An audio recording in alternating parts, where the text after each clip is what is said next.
പ്രിയപ്പെട്ട സഹോദരി സഹോദരന്മാരെ, ഞങ്ങൾ നിങ്ങൾക്കായി ഒരു സദ്വാർത്തയുമായിട്ടാണ് വന്നിട്ടുള്ളത്. 2025 ജനുവരി 1 മുതൽ 365 തലക്കെട്ടുകൾ ഉൾപ്പെടുത്തിക്കൊണ്ടുള്ള വർഷം മുഴുവൻ പ്രാർത്ഥിച്ച് ധ്യാനിക്കാനുള്ള വചനങ്ങൾ ഞങ്ങൾ പങ്കുവയ്ക്കുന്നു. എല്ലാ ദിവസവും ഞങ്ങൾ ഒരു തലക്കെട്ടും അതുമായി ബന്ധപ്പെട്ട വചനങ്ങളും അയച്ചു തരുന്നതായിരിക്കും. വചനങ്ങൾ കേട്ട് ധ്യാനിച്ച് അനുഗ്രഹം പ്രാപിക്കാൻ ഞാൻ നിങ്ങളെ പ്രോത്സാഹിപ്പിക്കുകയാണ്. ദയവായി സബ്സ്ക്രൈബ് ചെയ്യുകയും നിങ്ങളുടെ കൂട്ടുകാരുമായി പങ്കുവയ്ക്കുകയും ചെയ്യുക. നന്ദി.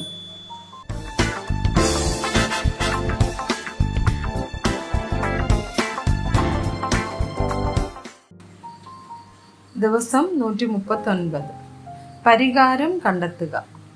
യെശയ്യാവ് 48, 17, 18 വചനങ്ങൾ.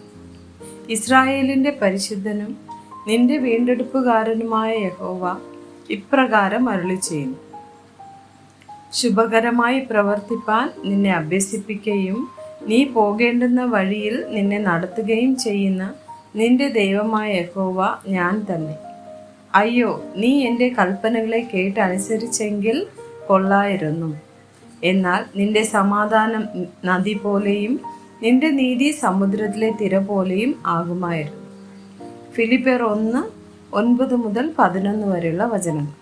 നിങ്ങളുടെ സ്നേഹം മേൽക്കുമേൽ പരിജ്ഞാനത്തിലും സകല വിവേകത്തിലും വർദ്ധിച്ചു വന്നിട്ട് നിങ്ങൾ ഭേദാഭേദങ്ങളെ വിവേചിപ്പാറാകണം എന്നും ക്രിസ്തുവിൻ്റെ നാളിലേക്ക് നിർമ്മലന്മാരും ഇടർച്ചയില്ലാത്തവരും ദൈവത്തിൻ്റെ മഹത്വത്തിനും പുകഴ്ചയ്ക്കുമായിട്ട് യേശുക്രിസ്തുവിനാൽ നീതിഫലം നിറഞ്ഞവരുമായി തീരണം എന്നും ഞാൻ പ്രാർത്ഥിക്കുന്നു. മത്തായി 5, വചനം 8. ഹൃദയശുദ്ധിയുള്ളവർ ഭാഗ്യവാന്മാർ, അവർ ദൈവത്തെ കാണും.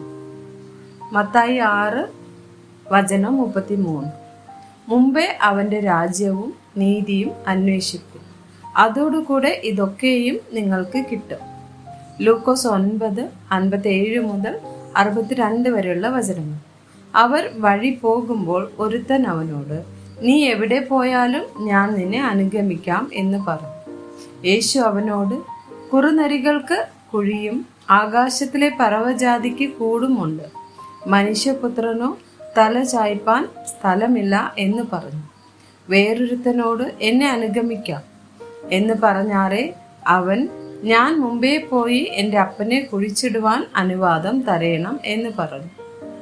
അവൻ അവനോട്, മരിച്ചവർ തങ്ങളുടെ മരിച്ചവരെ കുഴിച്ചിടട്ടെ, നീയോ പോയി ദൈവരാജ്യം അറിയിക്ക എന്ന് പറഞ്ഞു.